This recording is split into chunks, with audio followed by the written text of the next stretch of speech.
प्रारंभ करते हैं। नौकार मंत्र से पहले हम प्रारंभ करें। ओम ह्रीं नमो अरहन्ताणं। ओम ह्रीं नमो सिद्धाणं। ओम ह्रीं नमो आयर्याणं। ओम ह्रीं नमो उवज्झायाणं। ओम ह्रीं नमो लोये सव्वसाहूणं। ओम ह्रीं नमो अरहन्ताणं।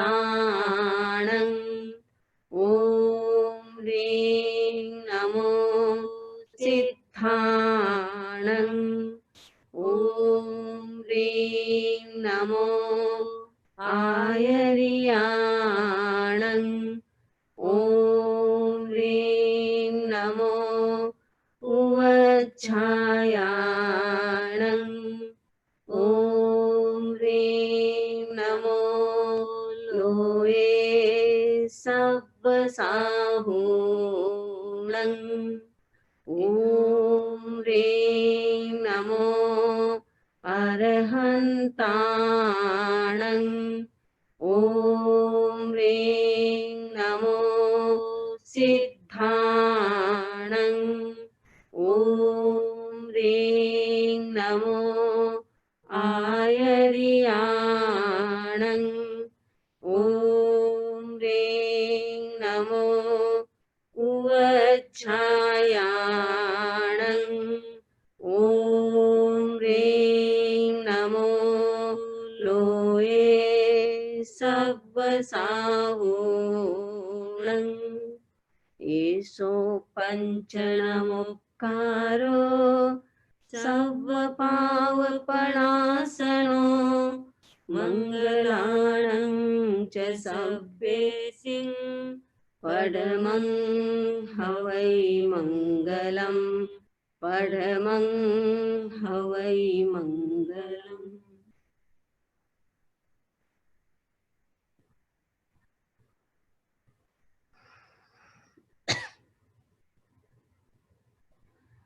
महाप्राण ज्योतिपुंज पूज्य गुरुदेव के चरणों में वंदन।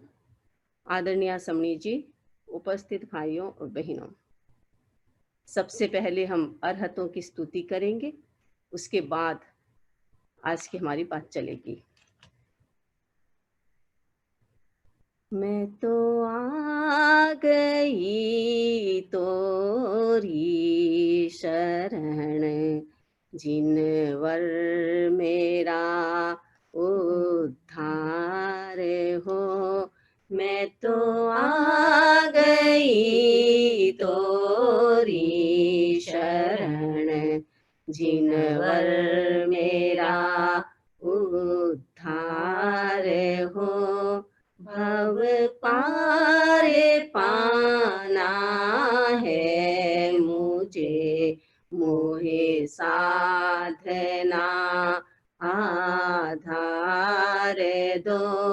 मैं तो आ गई तोरी शरण, जिनवर मेरा उद्धार हो। तुम वीर हो, तुम धीर हो, तुम ज्ञान गुण गंभीर हो। तुम वीर हो, तुम धीर हो, तुम ज्ञान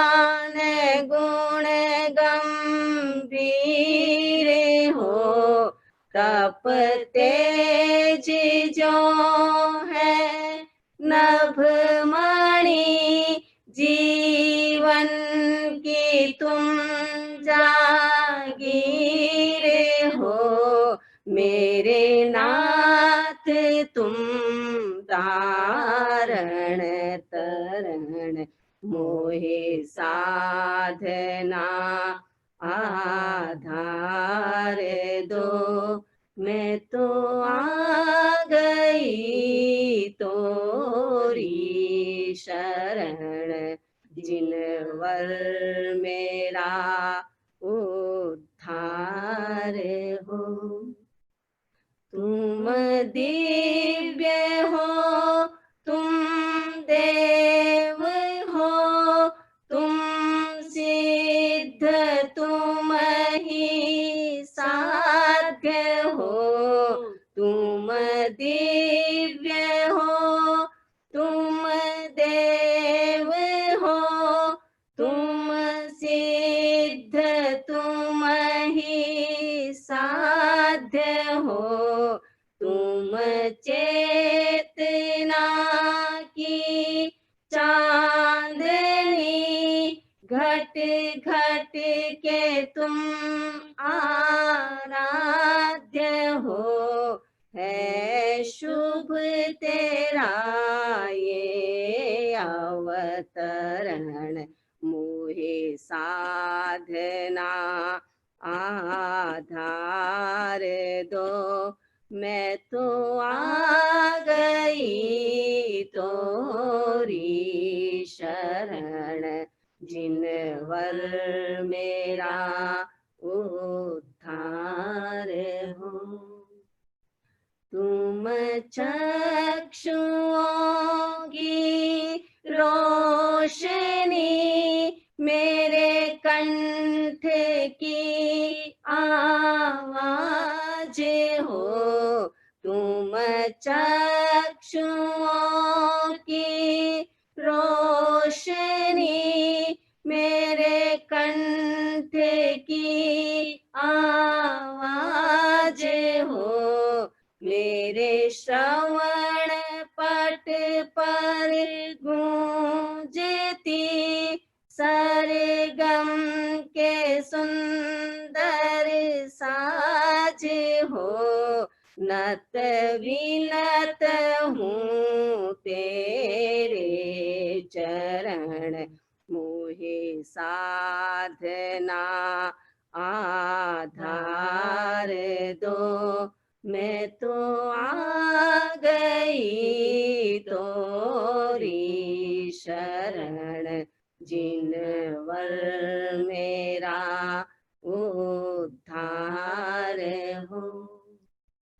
इस जन्म में उस जन्म में तोरा वीतरागी पथ मिले। इस जन्म में उस जन्म में तोरा वीतरागी पथ मिले। हर सांस में हर आस में वैराग्य के शतदल खिले।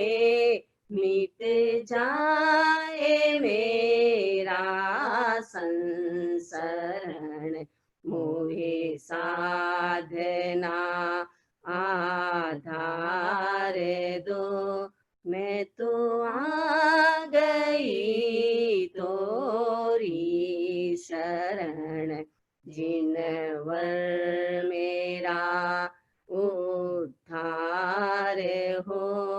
भव पार पाना है मुझे, मोहे साधना आधार दो, मैं तो आ गई तोरी शरण, जिनवर मेरा उद्धार दो।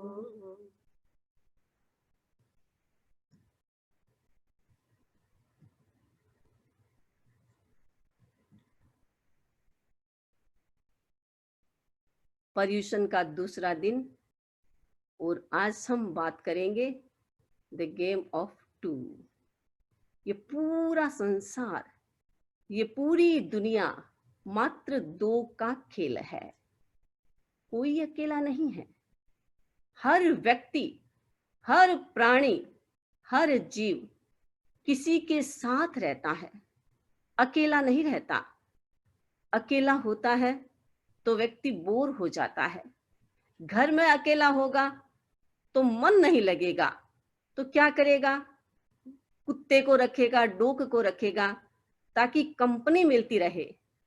बच्चे बड़े हो जाते हैं, कॉलेज चले जाते हैं, और जहां उनकी जॉब होती है वहां चले जाते हैं।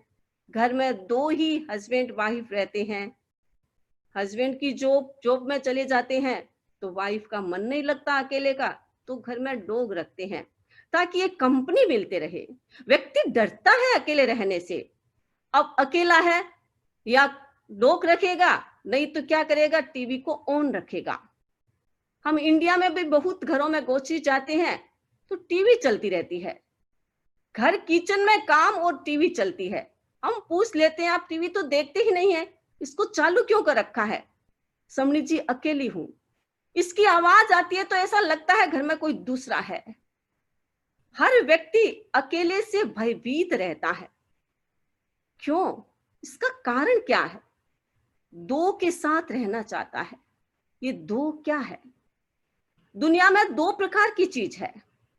हम धर्म की दृष्टि से देखें तो दो प्रकार की चीज है, दो प्रकार का नय है।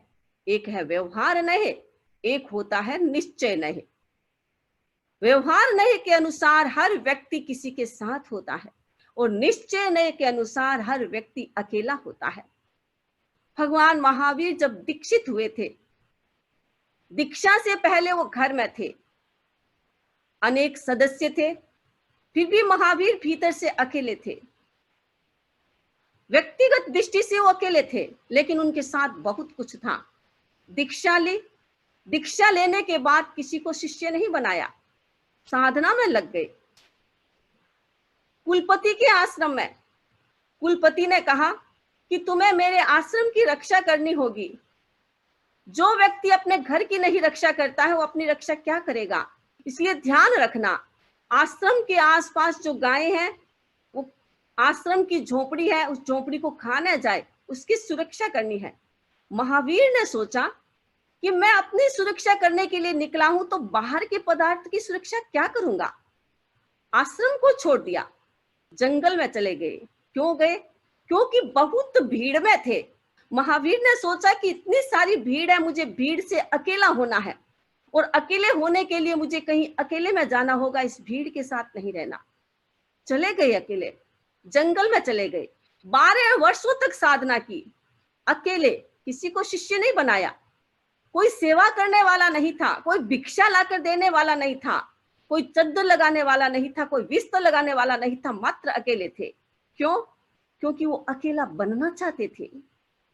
महावीर ने सोचा कि अनादि काल से मैं दुनिया के साथ हूं, अनादि काल से मैं किसी के साथ हूं, मुझे किसी के साथ नहीं रहना है, मुझे अकेला बनना है। इसलिए वो जंगल में चले गए अकेले बनने के लिए। ऐसी घटना उपनिषद में आती है।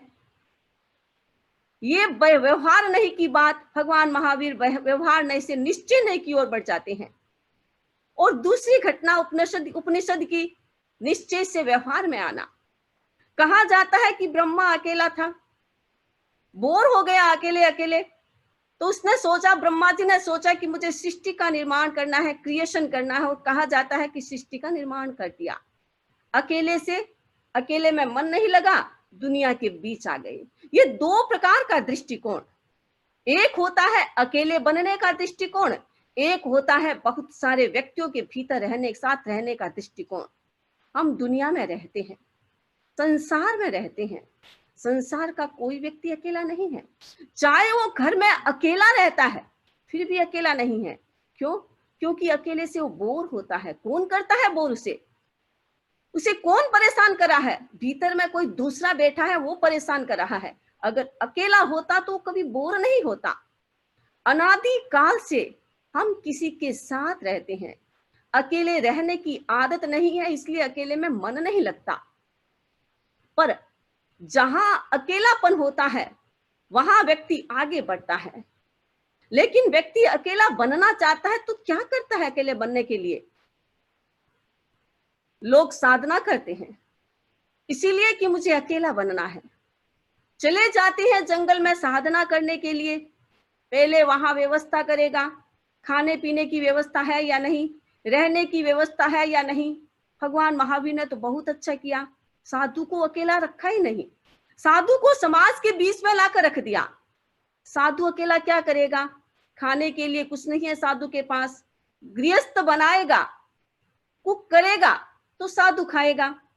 इसीलिए भगवान महावीर ने साधु को भी समाज में रख दिया कि वो अकेला जी नहीं सकता, समाज में है, समाज में रहकर उसे अकेले बनना है। जब तक वो भीड़ में है अकेले बनने की साधना कर सकता है, अकेले में रहेगा तो भीड़ उसका पीछा करेगी। इसीलिए भगवान महावीर ने साधु को समाज के बीच में लाकर रख दिया। जो व्यक्ति साधना करना चाहता है और सोचता है कि मैं अकेला जंगल में जाकर के साधना करूंगा, वो पहले अपनी व्यवस्था करता है। व्यवस्था यानी दूसरा, कोई ना कोई व्यवस्था होगी तब वो अकेले रहने की साधना करेगा। जंगल में जाकर के बैठता है, पानी के बीच में जाकर के बैठता है, पहाड़ों के बीच में जाकर के बैठता है, वृक्ष के नीचे जाकर साधना करता है, फिर भी अकेला नहीं है। कहा जाता है कि जब महाभारत का युद्ध हुआ था, प्राय कौरव समाप्त हो गए थे, कौरवों की संख्या एकदम कम हो गई थी, मात्र एक दुर्योधन बचा था। दुर्योधन अकेला, पांचों पांडव जीवित और उनके साथ में वासुदेव कृष्ण जीवित। दुर्योधन ने सोचा क्या करूं, अब इन पांडवों के साथ तो सक नहीं सकता और किसके लिए लड़ूं, रहूंगा तो किसके लिए लड़ूं, क्योंकि मेरा तो परिवार ही समाप्त हो गया, मेरे तो भाई सारे चले गए, मेरे मित्र चले गए, अब मैं किसके लिए लड़ूं। जाकर के समुद्र में बैठ गया कि मुझे अब अकेला ही रहना है, अब मुझे कहीं नहीं, बाहर नहीं, मुझे अकेले में रहना है। समुद्र में जाकर के बैठ गया, बैठा रहा, पर अकेला नहीं था, भीतर में द्वंद्व चल रहा था, भीतर में विचार चल रहे थे। बाहर से पांडवों ने देखा कि दुर्योधन तो गायब है, कहां जाएगा, इस समुद्र के नीचे बैठा होगा। बाहर से ऐसा फुसकाया, ऐसा प्रलोभन दिया दुर्योधन को, ऐसी बातें की जिससे दुर्योधन सहन नहीं कर सका, बाहर निकल के आ गया। क्यों? क्योंकि वो भीतर में अकेला नहीं था, भीतर में इतना विचार चल रहा था, इतना द्वंद्व चल रहा था। वो समुद्र के भीतर जाकर बैठ गया, लेकिन अकेला नहीं था, इसलिए बाहर निकल के आ गया। कोई व्यक्ति शांत बैठा है, आप उसे थोड़ा सा कठोर शब्द कह के देखो, उसके प्रतिकूल शब्द कहकर देखो, वह उखड़ जाएगा, बोलने लगेगा, गुस्सा आ जाएगा। क्यों? क्योंकि वो अकेला नहीं है। जब तक हम दो के साथ, किसी के साथ जीते हैं, तब तक हम दुख से छुटकारा प्राप्त नहीं कर सकते। अकेला व्यक्ति होगा तभी वह सुख को प्राप्त कर सकेगा, अकेला व्यक्ति ही दुख से मुक्ति प्राप्त कर सकेगा। दो जहां है, दुख है। कहा जाता है मिथिला का राजा जनक एक बार अपने महलों में था, भयंकर बुखार आ गया था, शरीर ताप से जल रहा था, परेशान हो गया, सहन नहीं हुआ, राजा से सहन नहीं हुआ। वैद्य आए, वैद्यों ने इलाज किया, कहा कि चंदन को घिस कर लगाएंगे तो ताप थोड़ा कम होगा, शीतलता आएगी। रानियों ने चंदन घिसना स्टार्ट किया, लेकिन राजा को बहुत वेदना हो रही थी, सिर में भयंकर दर्द हो रहा था। जब चंदन घिस रहा था, घिसा जा रहा था, तो रानियों के हाथ में चूड़ियां थी और रानियां चंदन घिस रही थी, तो चूड़ियों की आवाज आ रही थी। राजा से वो आवाज सहन नहीं हुई। राजा ने कहा, ये आवाज किसकी आ रही है, मेरे से सहन नहीं होता है।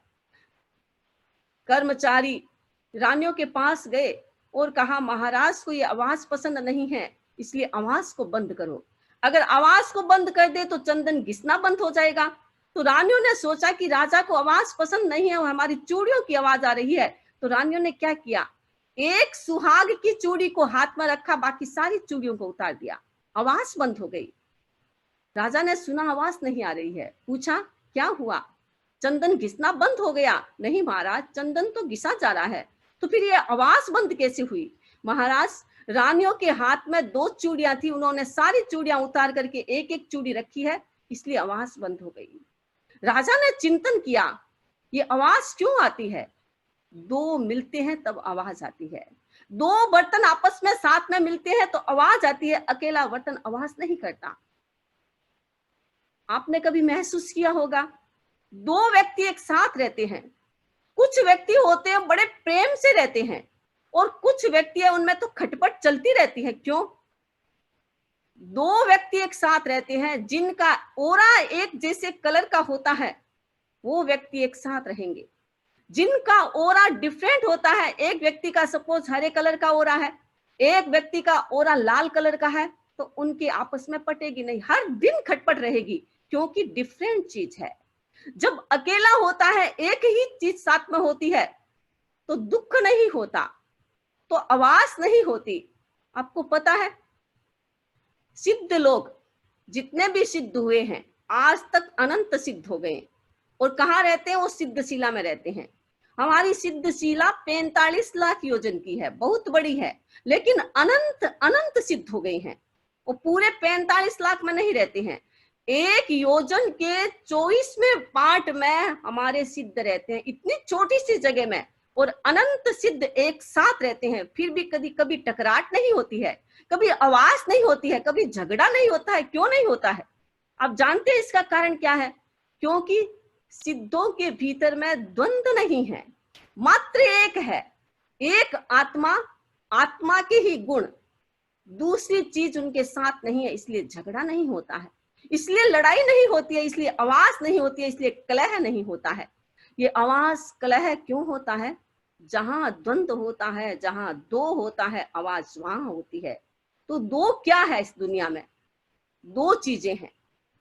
दुख का कारण द्वंद्व, दो चीजों का द्वंद्व। आप जानते हैं, आप अकेले हैं, आपके पास अभी कोई नहीं है, आप सोचते मैं अकेला हूं, अकेले नहीं है, आपके पीछे पूरी बारात है, अनेकों प्रकार के पीछे पुद्गल है।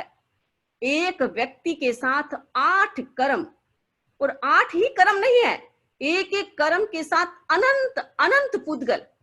अब कितने पुद्गल हमारे साथ चल रही हैं, कितने विचार हमारे साथ है, कितने कर्म हमारे साथ है। जब इतना सारा द्वंद्व भीतर में चलता है तो व्यक्ति सुखी कैसे रह सकेगा? दुख का कारण ही द्वंद्व है। ये पूरी दुनिया दो का खेल है। दो का किसका? पुद्गल और सोल, शरीर और आत्मा, इन दो का ही खेल है। दुनिया में दो साथ में रहते हैं तब दुख होता है, जब दो में से एक हट जाता है तो दुख समाप्त हो जाता है। जब तक व्यक्ति दुनिया में रहेगा ये दो साथ में रहेगा। आपको पता है, व्यक्ति मर जाता है, एक भव से दूसरे भव में जाता है, तो भी सोल के साथ ये दो शरीर विद्यमान रहता है। कार्बन शरीर और तेजस शरीर हमेशा साथ में रहते हैं, कभी सोल को नहीं छोड़ते हैं, अकेला नहीं रखते हैं। इसलिए सोल की भी, आत्मा की भी आदत पड़ गई है किसी के साथ रहने की, दूसरे के साथ रहने की। चाहे झगड़ा हो, चाहे लड़ाई हो, हम रहेंगे तो दूसरे के साथ ही। क्यों? क्योंकि दुनिया उसी से ही परिचित है। अनादि काल से अकेले रहने की आदत नहीं है, अकेले रहे नहीं है, इन पुद्गलों के साथ रहे हैं, इन शरीर के साथ रहे, इन कर्मों के साथ रहे, इसलिए हमेशा दुख में रहे हैं, कभी सुख का अनुभव नहीं हुआ है। तो दो का दुख है, बॉडी और आत्मा, ये दो है। आत्मा हमारी है, उसके साथ में राग और द्वेष है। हर समय ये वाइब्रेशन आत्मा में होता रहता है। राग और द्वेष, क्रोध, मान, माया और लोभ, ये चारों कसाएं हमारे साथ में है, हमारे सोल के साथ है, हमारे साथ आत्मा के साथ है। और हर क्षण आत्मा बाहर से पुद्गलों को ग्रहण करती रहती है। और इस कारण से ये राग द्वेष पुष्ट होते हैं, आत्मा कमजोर हो जाती है। और कमजोर जब व्यक्ति होता है तो सामने वाला स्ट्रोंग होता है, तो हमें दबाता रहता है और हम दुख का अनुभव करते हैं, परेशानी और तनाव का अनुभव करते हैं। आत्मा के साथ भी ऐसा ही होता है। आत्मा इस राग द्वेष के साथ हमेशा विद्यमान रहती है, क्रोध, मान, माया, लोभ के साथ हमेशा विद्यमान रहती है, इस बॉडी के साथ हमेशा विद्यमान रहती है। मर जाता है तो ये शरीर छूट जाता है, दूसरे स्थान पर जाता है तो दूसरा शरीर मिल जाता है, लेकिन बीच में भी शरीर होता है, ये कर्मण शरीर, ये कर्म, ये राग द्वेष, ये क्रोध मान माया लोभ हमेशा हमारे साथ रहते हैं। इसीलिए सोल हमेशा दुख का अनुभव करती है। हर क्षण कर्म आते हैं, हमें सोचना है ये कर्म किसके माध्यम से आते हैं। ये राग द्वेष के माध्यम से आते हैं, क्रोध मान माया लोभ के माध्यम से आते हैं। हमें पर्यूषण में सबसे पहले राग द्वेष को कम करना है, आसक्ति को कम करना है। किसी के साथ कोई भी मन मुटाव हो गया है, कोई भी द्वेष का भाव है, किसी के साथ कोई शत्रुता का भाव है, आज तक हमने उससे खमत-खावना नहीं किया, तो अब माइंड को तैयार करना है कि नहीं, मुझे अपने सोल को द्वंद से अलग करना है, मुझे अपने सोल को अकेला बनाना है। और अकेला बनाने के लिए मुझे राग द्वेष को कम करना है, मुझे क्रोध मान माया लोभ को कम करना है। किसी के साथ कुछ हो गया, खमत-खावना क्यों नहीं करेंगे? क्योंकि अहंकार आ गया, भीतर में अहंकार आ गया कि मैं उससे खमत-खावना क्यों करूं, मैंने तो कोई गलती नहीं की है। गलती अकेला कोई नहीं करता। एक बर्तन है वो कभी बजेगा नहीं, दूसरा उसको सपोर्ट करेगा तब ही बजेगा। एक व्यक्ति कभी गलती नहीं कर सकता, दूसरे का सहयोग होता है, चाहे निमित्त ही हो, दूसरा होता है तभी गलती होती है, तभी लड़ाई झगड़ा होता है। इसीलिए याद रखिए, ये पर्यूषण चल रहा है, मुझे राग द्वेष को कम करना है, मुझे क्रोध मान माया लोभ को कम करना है। नहीं तो पर्यूषण कितना भी मनाए, अनादिकाल से पर्यूषण मना रहे हैं, पता नहीं कितनी बार जैनों में जन्म लिया है, अनादिकाल से ये जन्म का चक्कर चल रहा है और अनादिकाल से शायद पर्यूषण मनाते होंगे।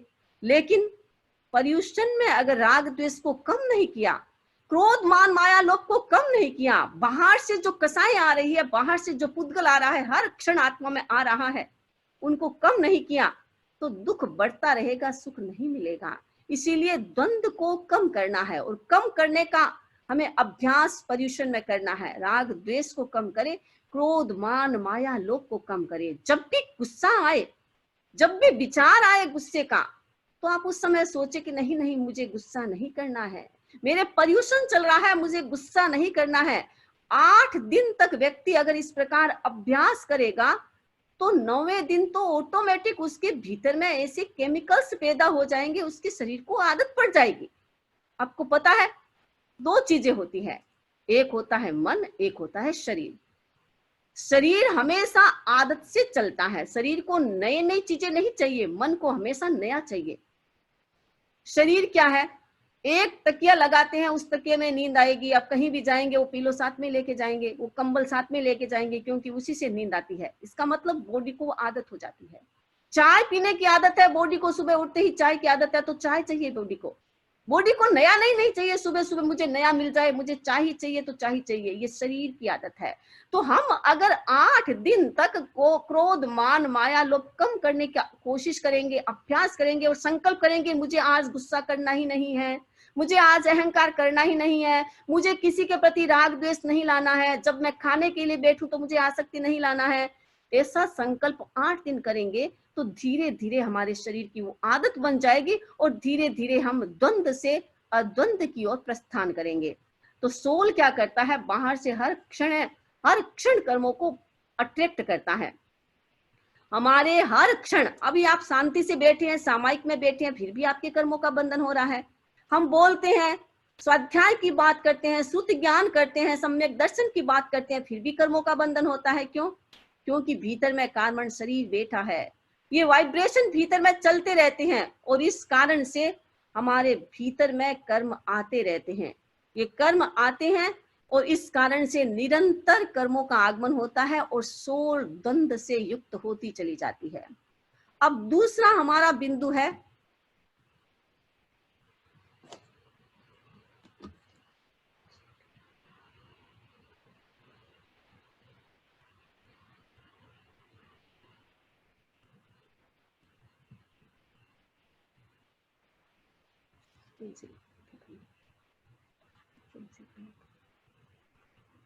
ये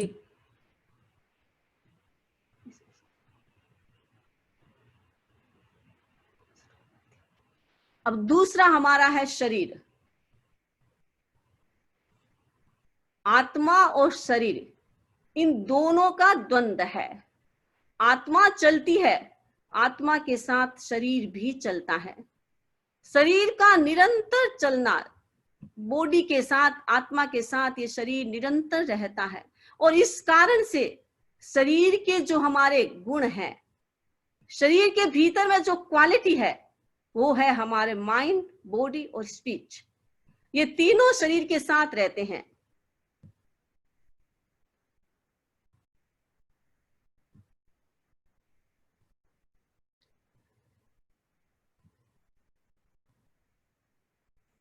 सोल के साथ तो राग, द्वेष, क्रोध, मान, माया, लोभ, जिस कारण से निरंतर आत्मा के भीतर में वाइब्रेशन चलता है, स्पंदन चलता है, प्रकंपन चलता है, जिस कारण से निरंतर कर्म आते रहते हैं। और दूसरा है हमारा बॉडी, क्योंकि दोनों का कॉम्बिनेशन है, दोनों हमेशा साथ रहते हैं। ये द्वंद्व है। जब तक ये दोनों साथ रहेंगे, ये दुनिया चलती रहेगी, ये दुनिया का खेल चलता रहेगा, अकेले से नहीं। दोनों की क्वालिटी अलग है। आत्मा चेतना से युक्त है, शरीर उद्गल है। पॉजिटिव और नेगेटिव दो चीजें एक साथ होती है, तब नई चीज पैदा होती है। केवल पॉजिटिव एनर्जी होगी तो इलेक्ट्रिसिटी पैदा नहीं होगी, नेगेटिव एनर्जी चाहिए, तब इलेक्ट्रिसिटी पैदा होती है। संसार भी दो पॉजिटिव और नेगेटिव दो चीजें होती है, तब संसार बनता है। बॉडी और शरीर दोनों के गुण भिन्न अलग होते हैं, दोनों की क्वालिटी अलग है, इस कारण से संसार की वृद्धि होती है। तो दूसरा हमारा पार्ट है बॉडी। बॉडी के साथ माइंड भी होता है, बॉडी के साथ स्पीच भी होता है, बॉडी के साथ थॉट्स भी होता है। विचारों का यह सिलसिला निरंतर चलता है। आंख मूंद करके आपको मैं ध्यान कराऊं, आप ध्यान में बैठ जाएंगे। मैंने कहा शरीर को स्थिर करे, शरीर को स्टिल रखे, पर्वत की तरह अडोल रखे। आप शरीर को तो रखने की कोशिश कर लेंगे, लेकिन ये विचार निरंतर भीतर में चलता रहेगा। ये मन भीतर में निरंतर आपकी चंचलता को पैदा करता रहेगा। क्यों? क्योंकि उसके साथ भी ये कर्म शरीर जुड़ा हुआ है, उसके साथ ये आत्मा जुड़ी है। आत्मा निकल गई उस शरीर से तो उस शरीर में कोई ताकत नहीं है, कोई तो स्पंदन नहीं होगा, न प्रकंपन नहीं होगा, न थॉट्स आएंगे, न शरीर में हलचल होगी। आत्मा है, इस कारण से बॉडी में स्पीच, माइंड और थॉट्स निरंतर रहते हैं। तो ये दो का द्वंद्व है, बॉडी और आत्मा। दोनों के द्वंद्व को हमें खत्म करना है, और खत्म करने के लिए हमें क्या करना है? अपने भीतर जाना है, अपने आप को देखना है और अपने शरीर को स्वस्थ रखना है। दो का, शरीर और आत्मा। हमें आत्मा के साथ रहना है और शरीर के बिना आत्मा रहेगी नहीं। और आत्मा में तो इतने सारे अभी भीड़ है, इतने कर्म है, अकेली आत्मा है नहीं। तो आत्मा को तो शरीर चाहिए ही चाहिए, लेकिन शरीर को सुरक्षित करना हमारे हाथ में है।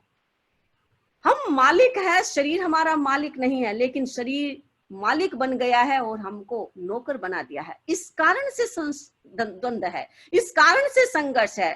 इसीलिए हमें अपने शरीर को स्वस्थ रखना है। शरीर को स्वस्थ कैसे रखेंगे? जब भीतर में विकार कम होंगे, भीतर में कसाएं कम होगी। जब क्रोध आता है, आपने देखा शरीर का रंग कैसा होता है? क्रोध आते ही शरीर का ऑरा बदल जाता है, शरीर का कलर बदल जाता है, शरीर के इमोशंस बदल जाते हैं। क्यों बदलते हैं? शरीर के प्रकंपन बदल जाते हैं। क्यों बदलते हैं? क्योंकि भीतर में गुस्सा है, और गुस्से के कारण शरीर के इमोशंस खराब हो जाते हैं। तो शरीर को स्वस्थ रखना है। बीमारी इमोशंस के कारण आती है। हमारे कार्बन शरीर में सारी बीमारियां विद्यमान है। और जब मैंने गुस्सा किया, जब मैंने अहंकार किया, जब मेरा राग द्वेष तीव्र हुआ, तो मेरे शरीर में बीमारियां प्रकट हो गई। तो शरीर अस्वस्थ हो गया। उस शरीर से हम अपनी आत्मा की सुरक्षा कैसे कर पाएंगे? इसीलिए शरीर हमारी नौका है, नौका को सुरक्षित रखना बहुत जरूरी है। कल मैंने नौका की बात कही थी कि नौका में छिद्र है तो ये आत्मा को डुबा देगी, बैठने वाले को डुबा देगी। हम तो नौका में सेलर है, हम नाविक है, नौका के भीतर बैठे हुए हैं। इसलिए नौका को सुरक्षित रखो, उसमें कोई प्रकार का होल नहीं होना चाहिए, उसमें कोई प्रकार का छिद्र नहीं होना चाहिए। और उसमें छिद्र होता है राग द्वेष के कारण, क्रोध, मान, माया, लोभ के कारण। इसीलिए अपनी नौका को हमें सुरक्षित करना है, ताकि हम सुरक्षित इस संसार समुद्र को तैर करके एक दूसरे किनारे चले जाएं। नौका को सुरक्षित करना है, इसके लिए अपनी आदतों को बदलना है। शरीर को सुरक्षित करना है तो आदतें तो बदलनी पड़ेगी। निरंतर उसी आदत में रहेंगे तो ये शरीर बेचारा एकदम खोखला हो जाएगा, कमजोर हो जाएगा, फिर आपको सहयोग नहीं देगा। इसीलिए शरीर को स्वस्थ रखना है। एक व्यक्ति सन्यासी के पास गया और कहा, महाराज मुझे आत्मज्ञान प्राप्त करना है, अंतर की ज्योति जगाना है, इसीलिए आप मुझे कोई सुझाव दे, कोई गाइडेंस करे। सन्यासी ने कहा कि तुम कल मेरे पास आना, यहाँ तो मैं कुछ नहीं बता सकता, सामने तुम पर्वत देख रहे हो, हम उस पर्वत पर चलेंगे, वहां पर मैं तुम्हें कुछ बताऊंगा। व्यक्ति को भी उत्सुकता थी कि कल मुझे सन्यासी वहां ले जाएंगे तो मुझे आत्मज्ञान कराएंगे, मुझे परमात्मा के दर्शन हो जाएंगे, मैं सन्यासी के साथ जाऊंगा। बड़ा उत्सुक था।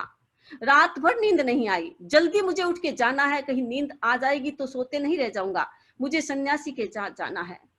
सन्यासी भी सुबह इंतजार कर रहे थे। व्यक्ति आया, महाराज मैं तैयार हूँ, मुझे आत्मज्ञान करना है, मुझे परमात्मा के दर्शन करना है, आप मुझे लेके चले। सन्यासी ने कहा चलो मेरे साथ। सन्यासी के पास एक गठरी थी, एक पोटली थी, और कहा कि तुम इस पोटली को उठाओ। उस व्यक्ति ने उस पोटली को उठाया। भारी थी पोटली, पर कोई बात नहीं, उसने उठा लिया। चलने लगा। चलते चलते काफी दूर चले गए, 1 कोस चले गए। अब वो थक गया था। उसने कहा सन्यासी से, महाराज मैं तो बहुत टायर्ड हो गया हूँ, इतना थक गया हूँ। सन्यासी ने कहा कोई बात नहीं, थक गए हो, इस पोटली में 5 पत्थर है, ऐसा करो 1 पत्थर को तुम नीचे गिरा दो, 4 पत्थर हो जाएंगे तो हल्के हो जाओगे, तो चलने में आसानी रहेगी। उस व्यक्ति ने 1 पत्थर को निकाला, पत्थर को नीचे गिराया, थोड़ा भार कम हुआ, चलने लगा। थोड़ा और चला, 1 कोस और चला, फिर कहा महाराज मैं तो थक गया हूँ। सन्यासी ने कहा कोई बात नहीं है, दूसरे पत्थर को निकाल दो। ऐसे करते करते पहाड़ पर पहुंचे, पर्वत पर पहुंचे, तब तक 5 पत्थर को सन्यासी ने उससे फेंकवा दिया। झोली खाली हो गई, हल्की हो गई। पर्वत पर पहुंच गए और कहा महाराज अब मुझे परमात्मा का दर्शन कराओ। सन्यासी ने कहा 5 पत्थर लेकर के पर्वत पर तो चढ़ नहीं सके, तुम परमात्मा से कैसे मिलोगे, क्योंकि तुम्हारे भीतर में तो इतना कचरा है, इतनी चट्टाने हैं, क्रोध मान माया लोभ की तो चट्टाने तुम्हारे भीतर में है। उन चट्टानों को लेकर के परमात्मा तक कैसे पहुंचोगे? तुम्हें पहले इस चट्टानों को खत्म करना होगा, क्रोध मान माया लोभ कसायों को कम करना होगा, तभी तुम परमात्मा के दर्शन कर पाओगे। हमें भी पर्यूषण में अपने आप का दर्शन करना है, अपने आप को देखना है। अपने आप को देखने के लिए हमें क्या करना है? अपनी कसायों को कम करना है। क्रोध मान माया लोभ राग द्वेष ईर्ष्या घृणा, कितने सारे नेगेटिव विचार है, और हर दिन ये नेगेटिव विचार हमारे दिमाग में आते हैं। आपने ध्यान दिया या नहीं दिया? आप ध्यान देना सीखे, एकदम ध्यान दे। रात को सोते समय चिंतन करें कि कितने विचार आए हैं आज मेरे भीतर में, कितनी बार मैंने गुस्सा किया है, कितनी बार नेगेटिव विचार आया है, कितनी बार किसी के प्रति रिएक्शन का भाव आया है, घृणा का भाव आया है, ईर्ष्या का भाव आया है। हर क्षण आप चिंतन करें, आपको पता चल जाएगा कि कितना भीतर में हमारे वो द्वंदात्मक संसार चल रहा है, हमारे भीतर में कितनी भीड़ चल रही है। हमें उस भीड़ को ही खत्म करना है, तभी हम अकेले हो पा जाए होंगे। और जब व्यक्ति अकेला होगा तब ही सुख का अनुभव करेगा, शाश्वत आनंद का अनुभव करेगा। सनत कुमार चक्रवर्ती थे, हस्तिनापुर के सम्राट, चक्रवर्ती सम्राट थे, बहुत रूपवान थे, बहुत सुंदर थे। कहा जाता है कि देवता सनत कुमार के रूप की प्रशंसा किया करते थे। एक बार इंद्र की सभा में सनत कुमार के रूप की प्रशंसा हुई। देवराज इंद्र ने प्रशंसा की। 2 देव और थे, उन्होंने कहा देवराज हम आपकी बात पर विश्वास नहीं करते हैं, दुनिया का कोई व्यक्ति देव से ज्यादा सुंदर नहीं हो सकता, हम उसकी परीक्षा करेंगे, हम देखने के लिए जाएंगे। 2 देव ब्राह्मण का रूप बना करके हस्तिनापुर आते हैं, देखने के लिए आते हैं। प्रातःकाल का समय था, द्वारपाल बाहर खड़ा था। वॉचमैन से कहा कि हमें महाराज से मिलना है, सम्राट से मिलना है। द्वारपाल ने कहा कि नहीं, अभी सम्राट से मिलने का समय नहीं हुआ है, आप थोड़ी देर के बाद जब सम्राट दरबार में पधारे तब आना। उन्होंने कहा नहीं, हमें तो अभी मिलना है, एक क्षण का भी भरोसा नहीं, हमें तो अभी मिलना है। आवाज बाहर से आ रही थी, अंदर सम्राट ने आवाज सुनी। सम्राट ने कहा क्या बात है महाराज, 2 व्यक्ति आए हैं, कहते हैं हम बहुत दूर से आए हैं, हमें तो सम्राट को देखने के लिए आए हैं, हमें सम्राट को देखना है। कहा आने दो। अंदर गए और चक्रवर्ती सम्राट को देखा तो देख करके दंग रह गए। जैसा रूप उन्होंने सोचा उससे भी बहुत सुंदर, अनंत गुना सुंदर सनत कुमार चक्रवर्ती। इतना सुंदर रूप, देवलोक में भी इतना सुंदर रूप नहीं, मनुष्य लोक में इतना सुंदर रूप। प्रशंसा करने लगे। सनत कुमार ने कहा अभी क्या देखते हो मेरे रूप को, अगर मेरे रूप को देखना है तो राज दरबार में आना, जब मैं सज धस करके राज दरबार में जाऊं तब आना, देखना कि मैं कितना सुंदर हूं। देवों ने कहा ठीक है। चले गए ब्राह्मण। 1 घंटे के बाद सम्राट जब दरबार में आते हैं, राज दरबार में आते हैं, और कहा कि वो ब्राह्मण कहाँ है, उनको बुलाओ, अब वो मुझे देखे मैं कैसा लगता हूँ। ब्राह्मण आए, सनत कुमार चक्रवर्ती ने कहा कि बोलो अब मेरा कैसा रूप दिखाई देता है। कहा महाराज प्रातः काल वाला अब रूप नहीं है, जो प्रातः काल था वो अब नहीं है, अब नहीं है, ऐसे कैसे हो सकता है। महाराज विश्वास नहीं है तो आप अपने थूक को देखिए। जैसे ही चक्रवर्ती सम्राट ने अपने थूक को देखा उसमें तो कीड़े किलबिला रहे थे, असंख्य कीड़े। ये कैसे हुआ। भीतर में एक चेतना जगी, ये अहंकार मेरा, मेरा शत्रु अहंकार मेरे भीतर में बैठा है, उसके कारण मेरे शरीर में ये बीमारी हुई है, मुझे अहंकार नहीं करना। चक्रवर्ती सम्राट ने तत्काल पोशाक उतारी, अपने राज के पोशाक उतारी और कहा नहीं मुझे यहाँ नहीं रहना है, मुझे अब जंगल में जाकर के अपनी साधना करना है, मुझे शरीर के साथ नहीं रहना है, मुझे द्वंद्व में नहीं रहना है, मुझे अकेला होना है। और अकेले होने के लिए सम्राट ने राज दरबार को छोड़ दिया, चक्रवर्ती पद को छोड़ दिया और संन्यास का धारण कर लिया। साधना करते रहे। कहा जाता है लंबी साधना की और साधना से अनेक प्रकार की लब्धियां प्राप्त हो गई। वही देव पुनः आए चक्रवर्ती सम्राट के पास, जो सन्यासी बन चुके थे, सन्यासी के पास आए, महाराज आपके शरीर में इतना भयंकर रोग हो गया है, कोढ़ रोग हो गया है, हम दवा लेके आए हैं, आप इस दवा को लगाए, आपकी बीमारी ठीक हो जाएगी।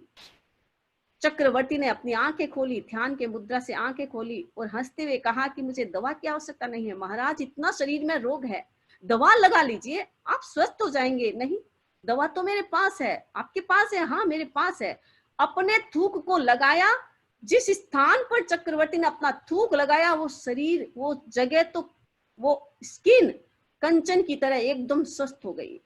देवों को आश्चर्य हुआ, जिस व्यक्ति के पास इतनी लब्धियां और शक्तियां, व्यक्ति अपने आप को स्वस्थ क्यों नहीं करता है। पूछा सम्राट आपके पास इतनी लब्धियां हैं तो अपने शरीर को स्वस्थ क्यों नहीं करते, बीमारी को क्यों भोग रहे हैं। सम्राट ने कहा नहीं, ये बीमारी तो मुझे प्रेरणा देती है, जब मैं इसको स्वस्थ कर दूंगा तो मेरे भीतर की प्रेरणा खत्म हो जाएगी। नहीं, इस बीमारी ने मुझे जगाया है, ये तो मेरी प्रेरणास्पद है, मैं इसको समाप्त कैसे कर सकता हूँ। मुझे इसको भुगतना है, इसको समता से भुगतना है, इसको समाप्त करना है। अगर आज मैं औषधि लेकर के इसको स्वस्थ कर दूंगा तो ये मेरा कर्म फिर पीछा करेगा और मेरे साथ पीछे चलेंगे और फिर मेरे कर्म उदय में आएंगे। नहीं, मुझे सारे ही कर्म नष्ट करने हैं, इसलिए अपनी औषधि के द्वारा अपना इलाज नहीं करना है, अपनी साधना से अपना इलाज करना है। जो व्यक्ति इतना सोचता है वो व्यक्ति द्वंद्व को मिटा सकता है, अकेले की साधना कर सकता है, अकेला हो सकता है। तो हमें द्वंद्व को समाप्त करना है, अपने आप को अकेला करना है। तो अकेले की साधना करने के लिए हम अभी तो अकेला हो नहीं सकते, क्योंकि हमारे भीतर इतनी ताकत नहीं है, शरीर तो हमें चाहिए ही चाहिए। तो हम क्या करें, इस शरीर को तो कम से कम स्वस्थ रखें। स्वस्थ कैसे, इसमें बीमारी न आए, इसमें स्ट्रेस न आए, इसमें एंजाइटी न आए, इसमें क्रोध मान माया लोभ इमोशंस अधिक तीव्र न बने, इसका हमें अभ्यास करना है। और जब हम इसका अभ्यास करेंगे तो धीरे धीरे धीरे धीरे हमारी आत्मा हल्की होती जाएगी, बाहर से स्पंदन कम आएंगे, बाहर से स्पंदन कम आएंगे तो आत्मा हल्की होगी, हल्की होगी तो सारे एक दिन ऐसा समय आएगा कि सारे के सारे कर्म नष्ट हो जाएंगे, और कर्म नष्ट होगा तो हम भी अकेले बन जाएंगे। तो हम सब अकेले बने, अकेले बनने की साधना करें। इसी के साथ मैं अपनी बात को संपन्न करती हूँ। ओम अरहम। अब मैं आदरणीय समनी सन्मति प्रज्ञा जी को निवेदन करती हूँ कि वह अपने विचारों से हम सबको लाभान्वित करें।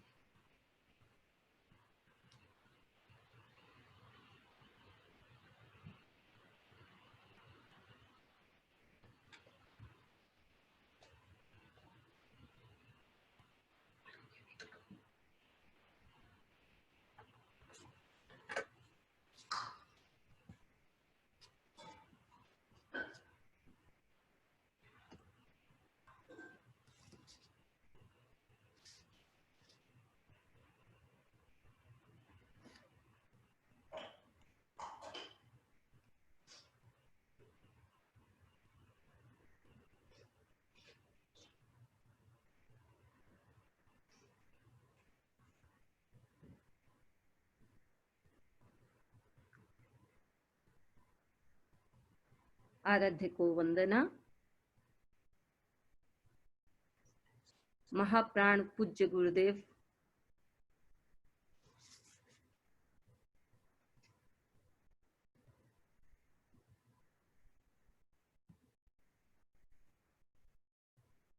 महाप्राण पूज्य गुरुदेव के चरणों में वंदना।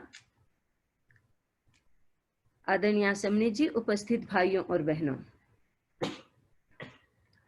मैं अपनी बात शुरू करूं उससे पहले अरहंतों की स्तुति करते हैं।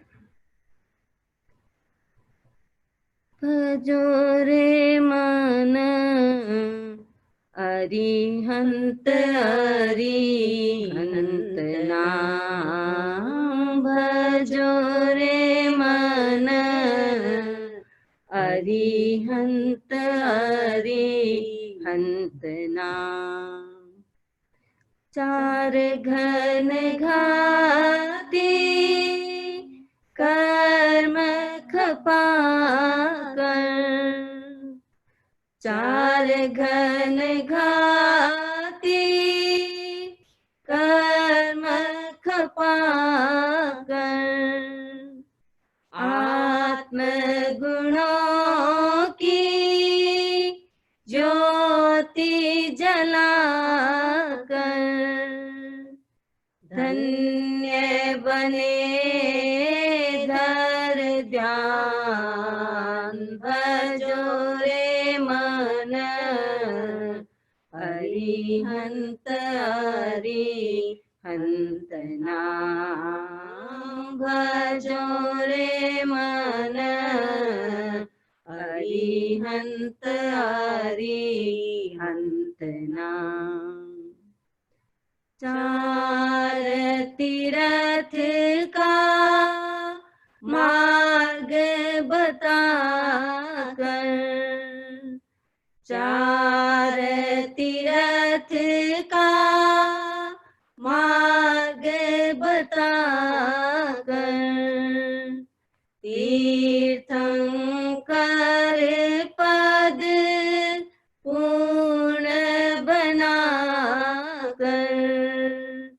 सिद्ध हुए सब काम, भजो रे मन अरिहंत अरिहंत नाम, भजो रे मन अरिहंत अरिहंत नाम।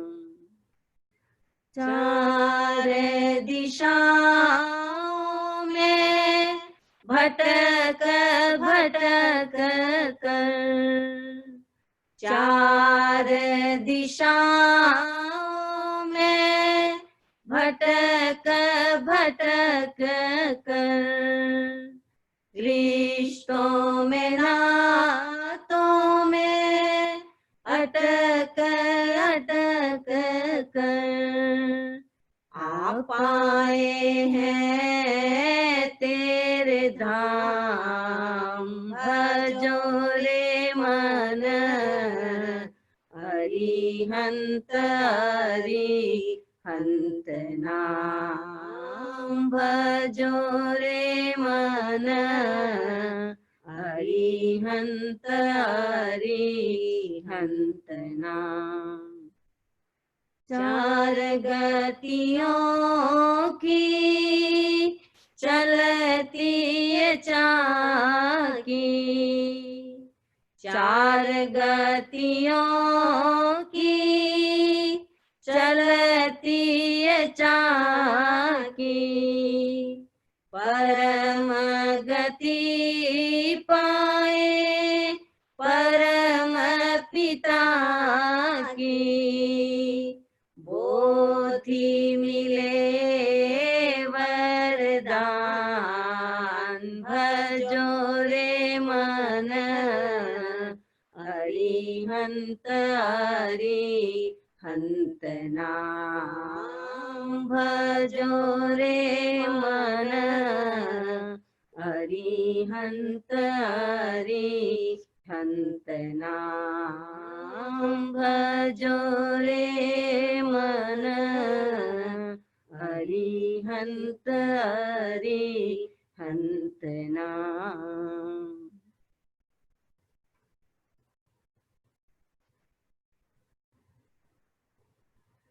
नवकार मंत्र से कौन जैन अपरिचित है? आज हम नवकार मंत्र पर बात करेंगे, जो हमारा चिर परिचित मंत्र है। और ऐसे कहना चाहिए कि जिस मंत्र से हम जन्म के कुछ महीनों से बाद ही या जन्म के साथ ही परिचित हो जाते हैं। जब बच्चा जन्म लेता है तो कई माएं ऐसा करती हैं, उसी समय बच्चे को पहली बात कौन सी सुनाते हैं? नवकार मंत्र सुनाते हैं। हमने कई बार ऐसा कई लोगों से बातचीत के दौरान ये जाना कि माताएं बच्चे को जैसे ही जन्म देती हैं, उनको अपने पास लेती हैं, उस समय सबसे पहले उसके कान में नवकार मंत्र सुनाती हैं।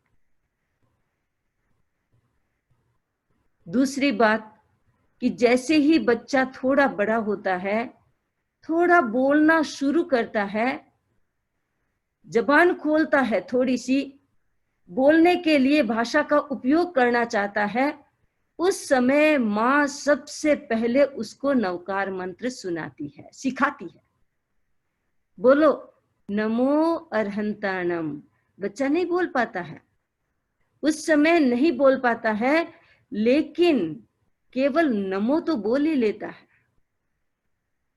और बच्चों को थोड़ा छोटा रूप बना करके नमो नमो सिखा देती हैं।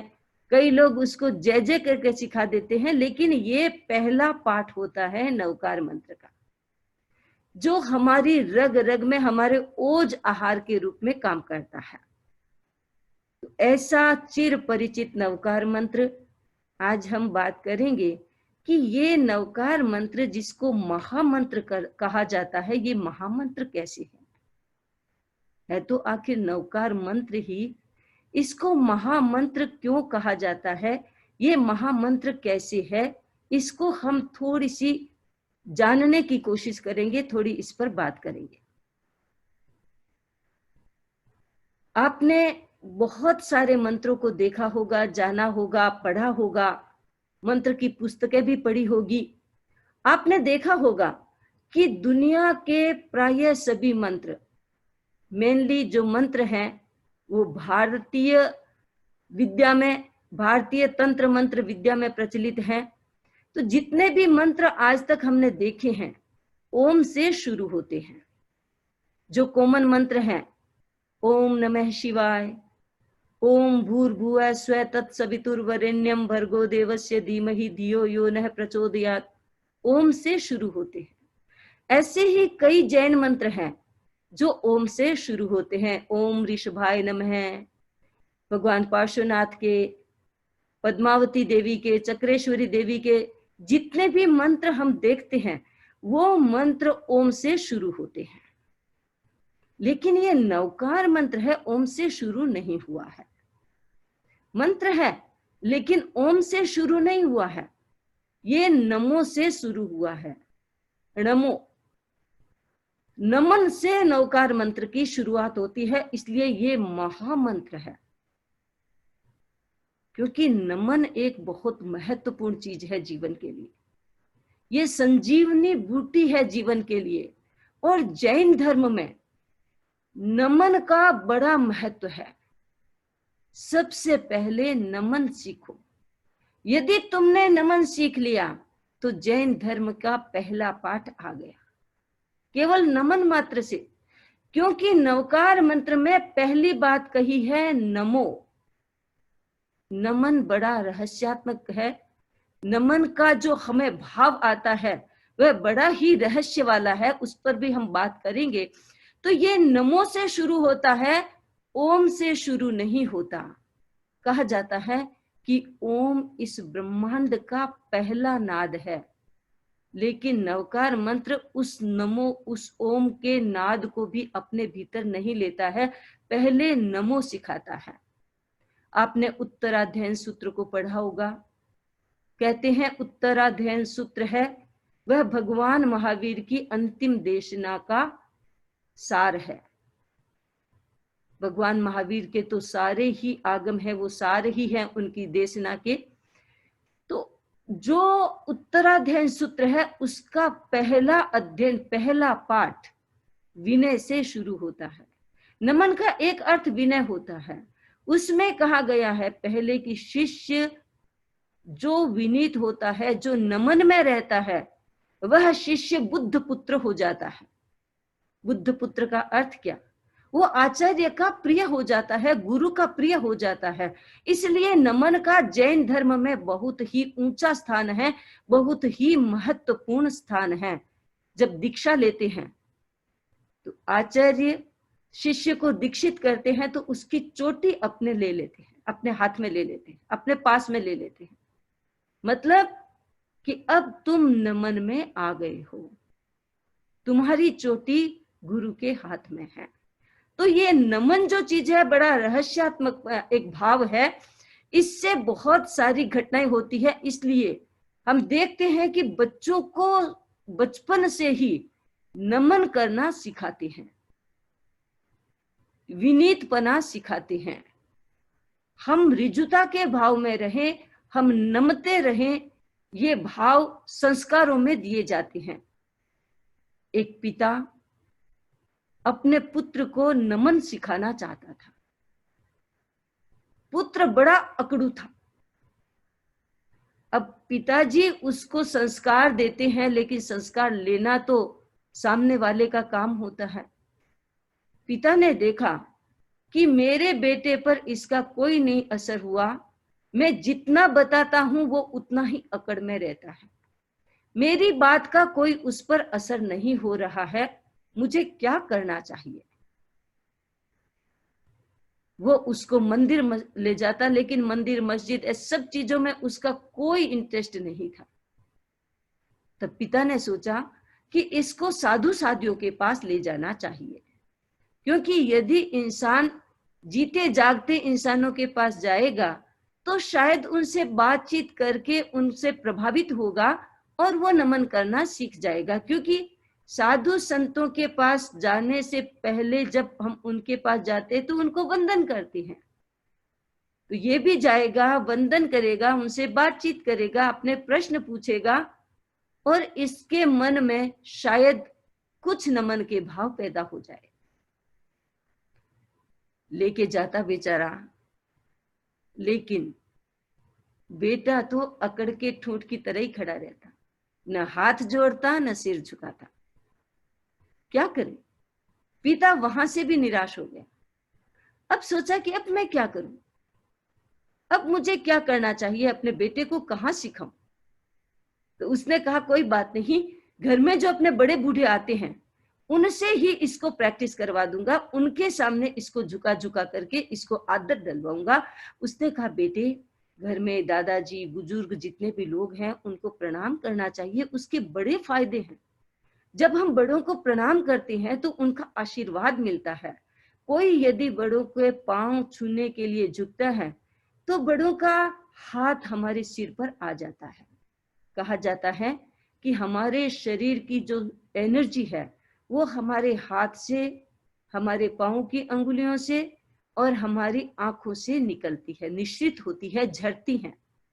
तो जब हम पांव छू करके प्रणाम करते हैं तो बड़ों का हाथ हमारे सिर पर आता है, वहां से निकलने वाली एनर्जी हमारे ब्रेन में जाती है, आशीर्वाद वहां से शुरू हो जाता है। तो बेटे को कहा बेटे कोई बात नहीं, तुम्हें कोई इंटरेस्ट नहीं है, मैं तुम्हें कहीं नहीं ले जाऊंगा, लेकिन हमारे घर में, हमारे पास पड़ोस में जो बुजुर्ग है, घर के दादाजी हैं, जो अंकल के घर पे रहते हैं, तुम रोजाना अपने बड़ों के पास जाया करो, उनको प्रणाम किया करो। उस पर तो कोई असर नहीं होता, कभी भी प्रणाम नहीं करता, झुकने का नाम नहीं जानता था। अब पिता बड़ा परेशान हो गया कि ये इंसान अपनी अच्छी बातों को अभी नहीं सीखेगा तो कब सीखेगा। उसने एक जुगत लगाई। उसने क्या किया, अपने घर का जो दरवाजा था और घर के पहले जब दरवाजे में घुसते हैं बड़ा अच्छा गेट था, उसके बाद में खाली चौक था, उसके बाद में मकान शुरू होता था। उसने जो दरवाजा था उसको छोटा बना दिया और सबसे पहले भगवान महावीर की मूर्ति लगा दी। उसने सोचा कि ये ऐसे तो नमन करता नहीं है, तो जब ये घुसेगा तो इसको नमन करना ही पड़ेगा, इससे इसकी आदत बन जाएगी और वो नमन करना सीख जाएगा। छोटा दरवाजा कर दिया ताकि उसको झुक करके ही जाना पड़े। अब उसको पता चला मेरे पिताजी ने मुझे प्रशिक्षण देने के लिए कहा, समझ गया था वो। कई बार ऐसे लोग जो अकड़ू लोग होते हैं बड़े समझदार भी होते हैं और बात को बहुत जल्दी से गहराई से समझ लेते हैं। उसको इतना अहंकार आया और पिताजी पर गुस्सा आया कि मैं जब नहीं करना चाहता हूं तो मुझे फोर्स क्यों किया जाता है। होता है कई बार पेरेंट्स भी अकड़ में हो जाते हैं कि हम सिखा के रहेंगे अपने बच्चों को, लेकिन सिखाना किसी के वश की बात नहीं है। एक बार हमें किसी ने पूछा कि शमनी जी, बच्चे 4-5 साल के हो रहे हैं, अभी छोटा है, अभी हमें क्या उनको सिखाना चाहिए ताकि इनके जीवन भर काम आए। तो मैंने उनसे कहा कि आप जो भी सिखाना चाहते हैं उसको सिखाइए नहीं, उसको करके दिखाइए। आपके व्यवहार में होगा, आपके जीवन के व्यवहार में होगा, बच्चे देख देख के सीख लेंगे। आप जितना सिखाने की कोशिश करेंगे वो सीखने से दूर हो जाते हैं। ऐसे कई हमें अनुभव होते हैं। कई बार बातचीत के दौरान हमें जानकारियां भी प्राप्त होती हैं। अब वो बच्चा इतना गुस्से में है, एकदम भर गया गुस्से में, घर से बाहर था, फटाफट अपनी आदत के अनुसार घर में घुसा, वो दीवार के सिर टकराया और वहीं उसकी मौत हो गई। और वहां से मर करके वो पानी में मछली बना। आप जानते हैं, आपने देखी भी होगी, मछलियां भी बहुत आकार की होती हैं। वो मछली बना, अब पानी में बहुत सारी मछलियों को देखता है। एक मछली का आकार जैसे कोई मेडिटेशन में बैठा हुआ इंसान होता है, वैसा आकार था। उसने उस आकार को देखा और उसने देखा कि ये आकार मेरे देखा हुआ लगता है, ये आकार मेरे देखा हुआ लगता है। मन में सोच रहा था वो मछली का जीव, ये आकार मैंने कहां से देखा, ये आकार मैंने कहां से देखा।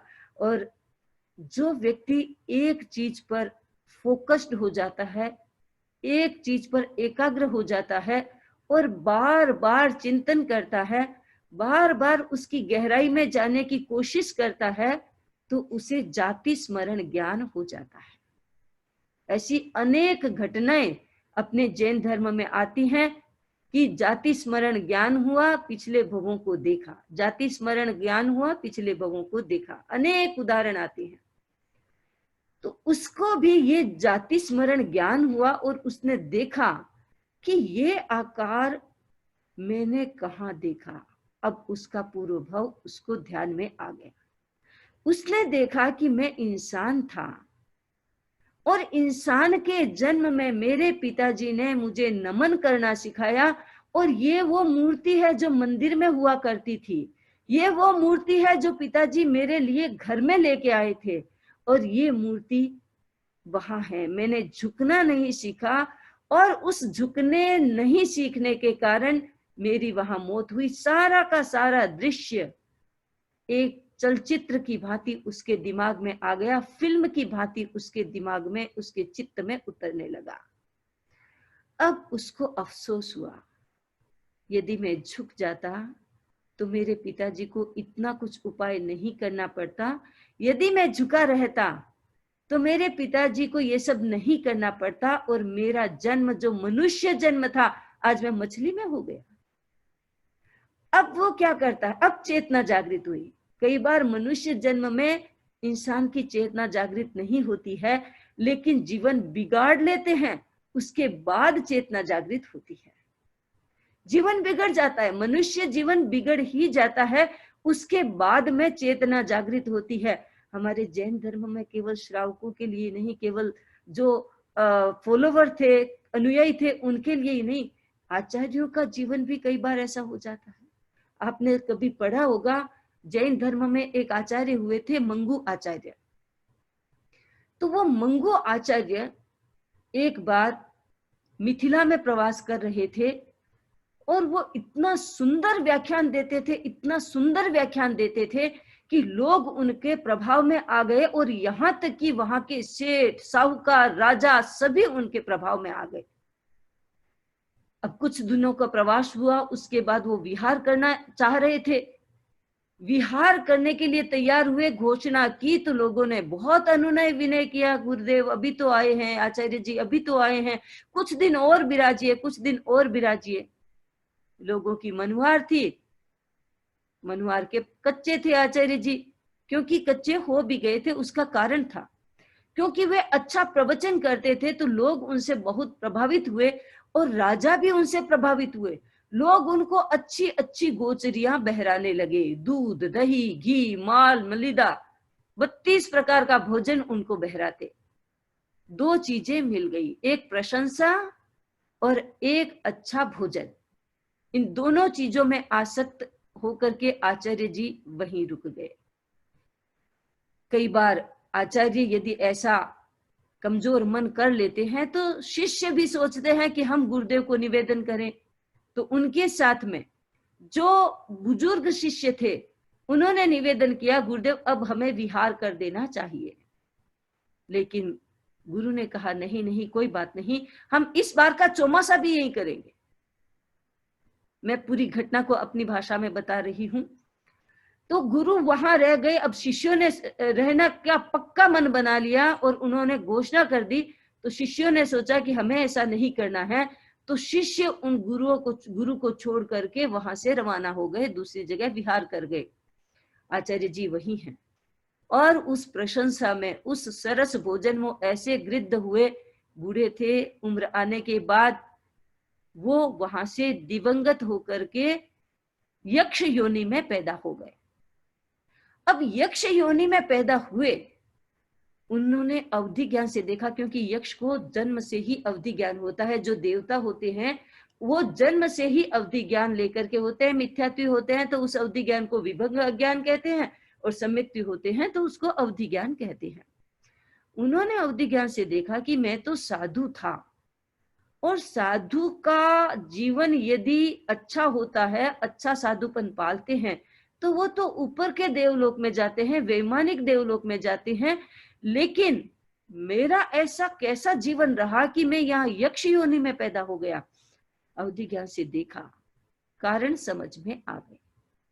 अब उन्होंने सोचा, जागृति आ गई, अब क्या करूं। अब जागृति आई तो अब तो क्या करेंगे, वहां जीवन पूरा करना पड़ेगा। उन्होंने अपने शिष्यों को प्रतिबोध दिया कि मैंने ऐसा किया है, तुम ऐसा मत करना। तो ऐसे कई बार होता है, इंसान अपना सुंदर जीवन बेकार कर लेता है, उसके बाद उनको जागृति आती है। ये बच्चा भी सोच रहा है मछली बनने के बाद कि देखो मैंने क्या किया, मैं इंसान था। अरे इंसान तो बहुत कुछ कर सकता है। ये जीवन इतना महत्वपूर्ण जीवन है, ये लाइफ इतनी अच्छी लाइफ है, इसमें इंसान चाहे जो कर सकता है। देखिए सुख सुविधाएं देवी देवता के पास बहुत होती है, यक्षों के पास बहुत होती है, ऐसे जीवों के पास, भूतों के पास बहुत होती है। इतनी संपदाएं, इतनी उनके पास पैसा, धन, दौलत खूब होता है। लेकिन इंसान के पास जो ये एक चीज है कि वो चाहे जैसा अपना जीवन बना सकता है, चाहे तो ठेठ मोक्ष तक जा सकता है और चाहे तो 7वीं नरक तक जा सकता है। ये पूरी ताकत है उसके पास। ऐसा चाकू है, ऐसी कटारी है, चाहे तो किसी का गला काट सकता है और चाहे तो किसी का ऑपरेशन करके किसी को जीवन दे सकता है। ये ताकत है मनुष्य जन्म में। अब वो मछली का जीव पश्चाताप करता है कि मैंने अपना जीवन बिगाड़ लिया, मुझे ऐसा नहीं करना चाहिए था। जीवन बिगड़ जाता है। पिता ने नमन करना सिखाने के लिए एक व्यवस्था की थी। पिता भी नहीं जानता था कि इस हद तक मेरा बेटा जिद्दी निकलेगा और अपना जीवन पूरा कर लेगा, बिना नमन के जीवन खत्म कर देगा। नमन करना बहुत ही महत्वपूर्ण चीज है। क्या होता है नमन से? जो व्यक्ति झुकता है उसके बहुत सारे चीजें घटित होती हैं, बहुत लंबी बातें हैं, कभी प्रसंग में बताएंगे, लेकिन एक बड़ी बात, एक मोटी बात मैं आपको बताती हूँ कि जो व्यक्ति झुकते हैं उसकी एड्रिनल ग्लैंड का स्राव बैलेंस हो जाता है।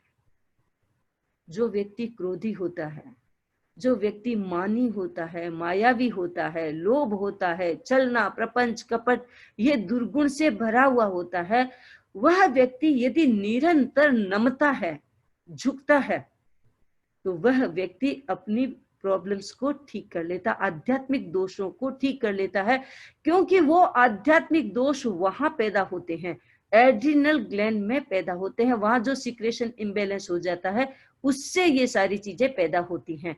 तो जो नमन करते हैं उससे फायदे होते हैं। दूसरी एक बात कि जो व्यक्ति झुकता है तो किसी की एसिडिटी ज्यादा बनती है तो वो एसिडिटी भी ठीक हो सकती है। मैंने एक बार ऐसा प्रयोग किया। एक दिन खाने में कुछ गड़बड़ी हो गई थी और पेट में बहुत तेज एसिडिटी बन गई थी। उस दिन पक्खी का दिन था, विराटनगर चौमासा था गुरुदेव का, हम वहीं थे। अब इतनी पेट में इतना डिस्टरबेंस हो रहा है और इतना कुछ लग रहा है कि आज तो या तो वोमिटिंग हो जाएगी या कुछ और प्रॉब्लम हो जाएगी, क्या करे। सूर्यास्त हो गया था, प्रतिक्रमण करना था पक्षी का, खड़े खड़े प्रतिक्रमण पूरा किया। अब व्यवस्था ये थी कि वहां पर जितनी भी साध्वियां थी उनको वंदना करनी, एक एक साध्वी को वंदना करके खमत खामना करना। मैंने सोचा आज तो यदि मैं झुकी तो शायद यही वोमिटिंग हो जाएगी, लेकिन वो करना था। वहां पर कम से कम 50 साध्वियां रही होगी, सबको 3 बार झुक झुक करके वंदना करके वो खमत खामना किया और उस खमत कामना से इतनी बार झुक झुक कर वंदना की, मेरी एसिडिटी एकदम ठीक हो गई। ये मेरा फर्स्ट हैंड अनुभव है।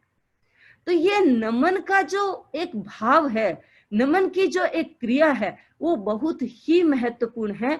झुकने की बात बहुत ही महत्वपूर्ण है।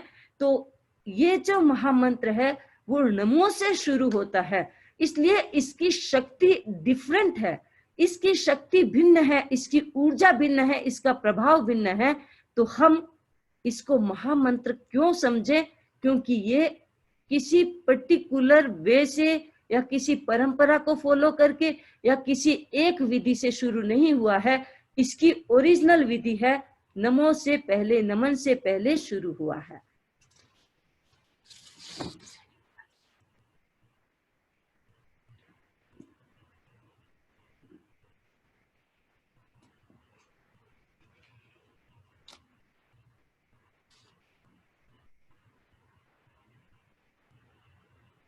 हम जब नमन की बात करते हैं तो नमन से राजा श्रेणिक ने अपना नरक भी टाल दिया था। नरक का जो आयुष्य था उसको कम कर लिया था। ऐसी कई जैन धर्म में घटनाएं आती हैं कि इंसान अपने इन सब चीजों को ठीक कर सकता है। अब हम बात करते हैं दूसरे पॉइंट की कि नमस्कार महामंत्र में वीतरागता को नमन किया गया है, साधारण चीज को नमन नहीं किया गया है। ये महामंत्र है, इसमें वीतरागता को नमस्कार किया गया है। पांचों ही परमेष्ठी वीतरागता के या तो साधक हैं या सिद्ध हैं। वीतरागता की प्रथम सीढ़ी है साधुता और उसका अंतिम पड़ाव, उसका डेस्टिनेशन है सिद्धता। ये जो 5 पद हैं, इसकी साधना साधु से शुरू होती है और सिद्ध में खत्म हो जाती है।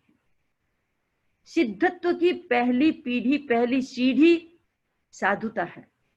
इंसान जब अपने मन में साधु बनने की सोचता है, विरक्त होता है, वैराग्य आता है या ऊर्ध्वगमन करने का संकल्प करता है, अपनी चेतना का ऊर्ध्वगमन करने का संकल्प करता है या अपने आप में, अपने आनंद में जीने की कोशिश करता है, अपने आत्म स्वरूप को पाने की कोशिश करता है, उसमें विरक्ति पैदा होती है। और विरक्ति का, वैराग्य का रिजल्ट होता है संन्यास। होता ही है। विरक्ति जब पराकाष्ठा पर पहुंचती है तब संन्यास इंसान के भीतर घटित होता है। वो आंतरिक संन्यास है और फिर बाहर का संन्यास भी इंसान ग्रहण करता है तो साधु कहलाता है। साधु क्यों बनता है? क्योंकि उसको सिद्धत्व तक जाना है। अब किसी के कोई पद का उदय हो गया, नाम कर्म का उदय हो गया, तो वो आचार्य भी बन जाएगा, उपाध्याय भी बन जाएगा और अरिहंत भी बन जाएगा, तीर्थंकर बन जाएगा। ये 3 तो पद हैं। मेन बात है साधु साधुता। तो हमारी आध्यात्मिक यात्रा का प्रथम पड़ाव या आध्यात्मिक यात्रा की प्रथम सीढ़ी है साधुता और उसका अंतिम पड़ाव है सिद्धत्व। नमस्कार महामंत्र में इन 5 आत्माओं को नमन किया जाता है तो 5 आत्माओं को नमन नहीं किया गया। सिद्ध पूर्ण वीतरागी, अरिहंत पूर्ण वीतरागी, बाकी वीतरागता की ओर प्रस्थान करने वाले यात्रीगण, बाकी वीतरागता की साधना में साधक। हम वीतरागता को नमन करते हैं। नमस्कार महामंत्र में वीतरागता का नमन किया गया है। साधना के लिए महत्वपूर्ण है त्याग। जहां त्याग है वहां सब कुछ है।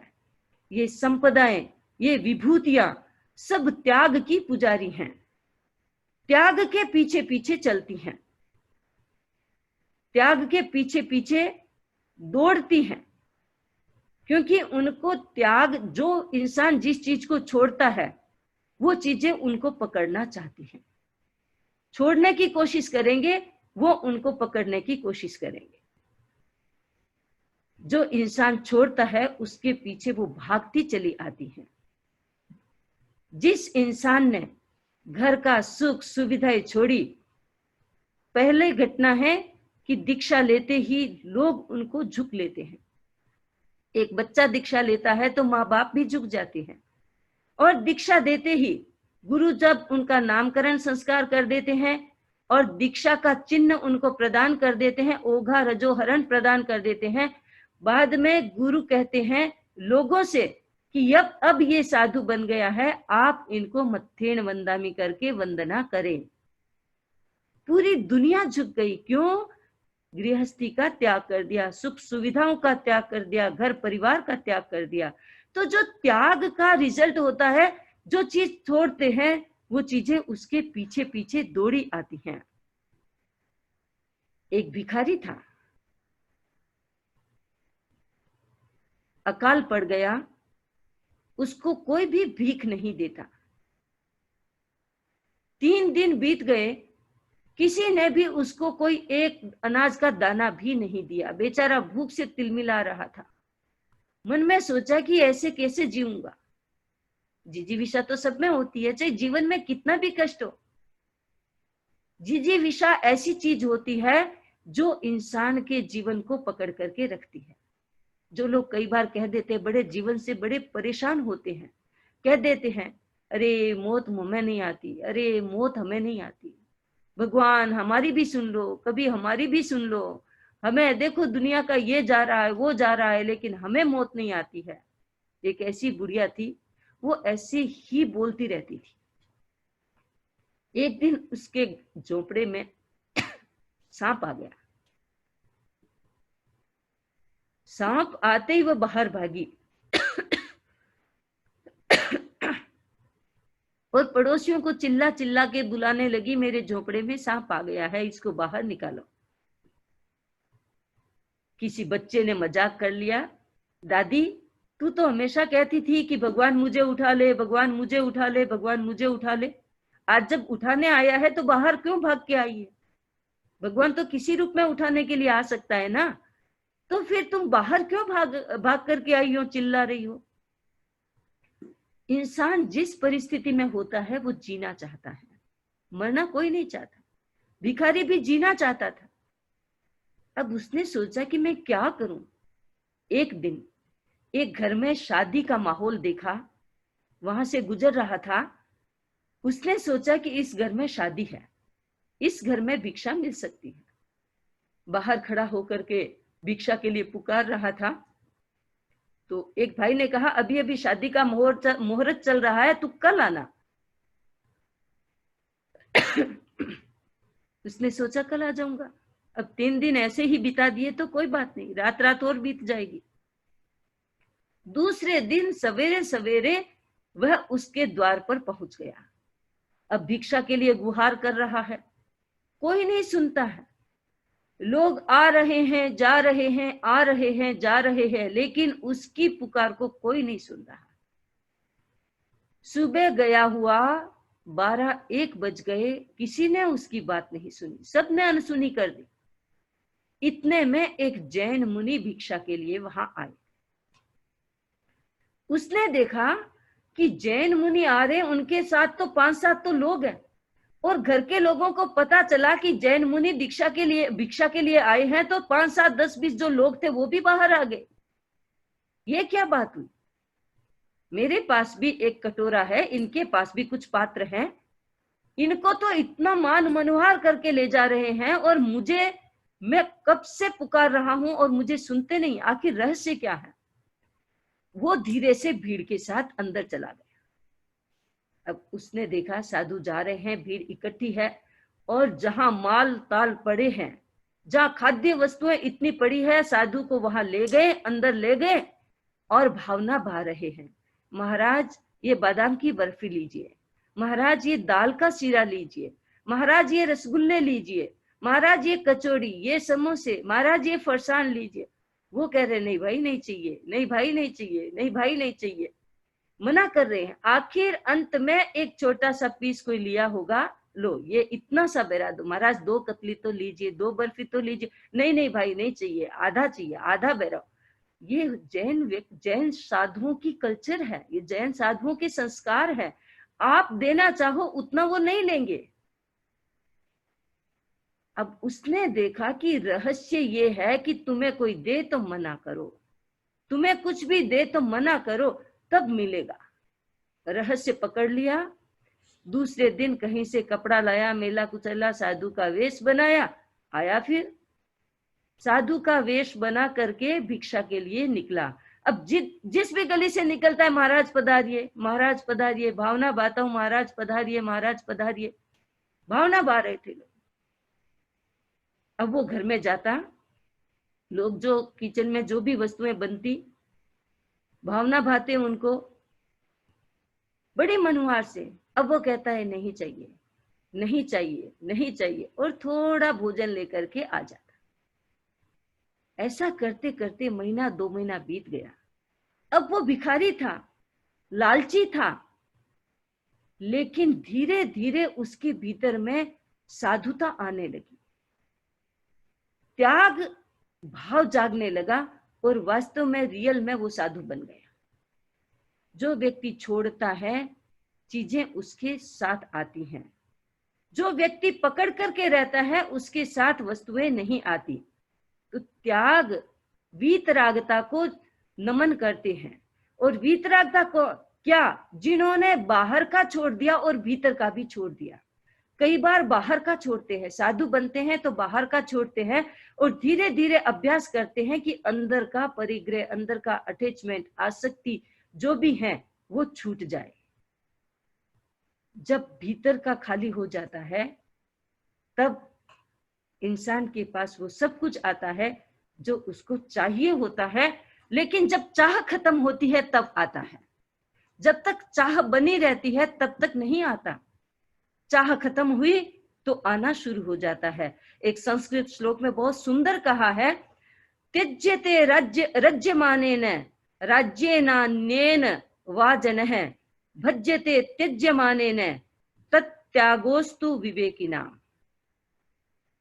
कहा गया त्यज्यते रज्यमानेन, जो व्यक्ति अनुरक्त होने से राज्य और संपदा और विभूतियों को स्वयं छोड़ देता है, अनासक्त भाव से छोड़ देता है, उस व्यक्ति के पास जब आसक्ति रहती है तो विभूतियां और संपदाएं उसको छोड़ के चली जाती हैं, और जब वो अनासक्त हो जाता है तो सारी संपदाएं उसके पीछे पीछे दौड़ती आती हैं। इसलिए प्रशिक्षण दिया गया कि इसलिए इंसान को क्या करना चाहिए, जो विवेकी पुरुष है उनको उनका त्याग कर देना चाहिए, आसक्तियों का त्याग कर देना चाहिए। जो नमस्कार महामंत्र है उसमें वीतरागता को नमन किया गया है, त्याग को नमन किया गया है, भीतर और बाहर के खालीपन को नमन किया गया है, वीतरागता को नमन किया गया है। ये मुख्य और गहरा रहस्य है इसका। इसमें किसी भी संसार के पदार्थों की किसी भी चीज को नमस्कार नहीं किया गया है। जिन्होंने ये छोड़ दिया उनको नमन किया गया है। भगवान महावीर के पास क्या था? दीक्षा ली तो एक देवदुष्य वस्त्र था। देवताओं ने एक वस्त्र दिया था दीक्षा के समय कि ये तुम ले जाओ। वो भी साधना काल में झाड़ी में अटक गया, और झाड़ी में अटक गया तो एक बार पीछे मुड़ करके देखा, वस्त्र को लूं या ना लूं। चिंतन बदला और आगे बढ़ गए। वस्त्र की जरूरत नहीं है। जो वो साधना कर रहे थे वहां किसी भी चीज की जरूरत उनको लगी नहीं। जब छूट जाता है, जब छोड़ दिया जाता है, तब वो चीज भर जाती है जिसको भरना होता है। नमस्कार महामंत्र में वो आत्माएं हैं जो छोड़ने के रास्ते पर हैं, जिनका छूट चुका है, और कुछ आत्माएं वो हैं जो छोड़ने के रास्ते पर हैं। ऐसी यात्रा वाली 5 आत्माओं को नमन किया गया है। तो व्यक्ति विशेष को नमन नहीं है, वीतरागता को नमन है, वीतरागता के पथ को नमन किया गया है। इसलिए जो व्यक्ति छोड़ता है उसके पीछे पीछे सारी चीजें आती हैं। तो ये नवकार मंत्र महामंत्र कैसे है? ये साधारण मंत्र नहीं है। ये नवकार मंत्र बिल्कुल भी साधारण नहीं है। और जैसे जैसे आप आगे के दिनों में सुनेंगे, आपको लगेगा कि जो मंत्र हमें मिला है, हम कृतज्ञ हैं अपनी माँ के प्रति जिन्होंने हमें इसको बीज रूप में दिया। हम कृतज्ञ हैं अपने गुरुओं के प्रति जिन्होंने हमें नवकार मंत्र की दीक्षा दी। हम कृतज्ञ हैं अपने शास्त्रों के प्रति जिन्होंने नवकार मंत्र का प्रशिक्षण दिया, उसकी गहराई को समझने का अवसर दिया। और हम कृतज्ञ हैं अपने पुरुषार्थ के प्रति कि हम अपना पुरुषार्थ डाल करके अपने अनुभव में उन बातों को समझने की कोशिश कर रहे हैं। आगे और भी ये बात चलेगी। मैं आज यहीं अपनी बात संपन्न करती हूँ। ओम अरहम। वीर शरणम के साथ हम आज का ये सेशन समाप्त करते हैं। वीर शरणं वीर शरणं महावीर शरणं वीर शरणं वीर शरणं दुःख हरणं दुःख हरणं महावीर शरणं वीर शरणं दुःख हरणं सुख करणं सुख करणं महावीर शरणं वीर शरणं सुख करणं मेटे मरणं मेटे मरणं महावीर शरणं वीर शरणं मेटे मरणं भवतरणं भवतरणं महावीर शरणं वीर शरणं भवतरणं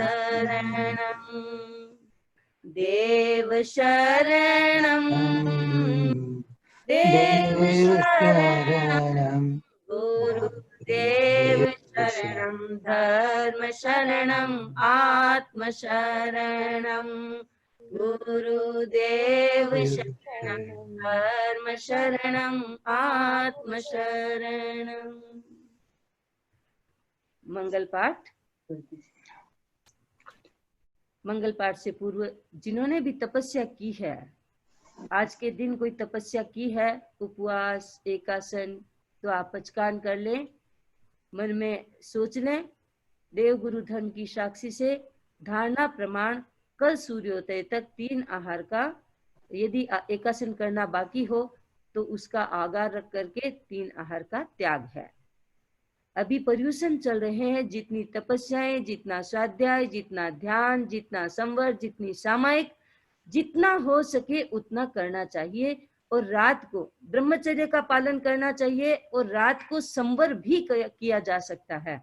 संवर का पचकान करते हैं, जैसे आप सोने के लिए गए, बेड पर आप नहीं सो पाएंगे, नीचे अपना बिस्तर करके सो सकते हैं और उसका पचकान करते हैं कि देव गुरु धर्म की साक्षी से जितना बजे तक सुबह आप लेना चाहें उतने बजे तक 5 आश्रव, 18 पाप और 6 जीवनिकाय के आरंभ समारंभ का त्याग है। ऐसा त्याग करके आप रात्रिकालीन संवर भी कर सकते हैं। तो इस प्रकार से आपके पास प्रार्थना बुक भी है, आप प्रार्थना बुक में पचकान देख सकते हैं, काफी अच्छी है, उसका स्वाध्याय भी किया जा सकता है। तो ये सारी बातें, अभी पर्यूषण का टाइम है, जितना अच्छा उपयोग हो सके उतना अच्छा उपयोग करना है। आपके पास एक पुस्तक भी भेजिए श्रवण महावीर की, उसको भी पढ़ना है और तपस्या में आगे से आगे अपना समय लगाना है, पुरुषार्थ लगाना है, शक्ति लगानी है। तो हम जो तपस्या कर रहे हैं उनकी अनुमोदना भी करते हैं और जो तपस्या के लिए अभी रेडी नहीं हुए हैं उनको प्रेरणा भी दे रहे हैं कि जितनी अपने शरीर की ताकत हो उतनी हम अपने जीवन में तपस्या करते रहें। अब सुने मंगल पाठ। वंदामी, एक क्वेश्चन है, उसमें संवर में और पोषद में क्या अंतर है वंदामी? पोषद उपवास पूरक होता है और संवर आप खा करके भी कर सकते हैं। प्रत्येक समय। हाँ जुमंग भाई।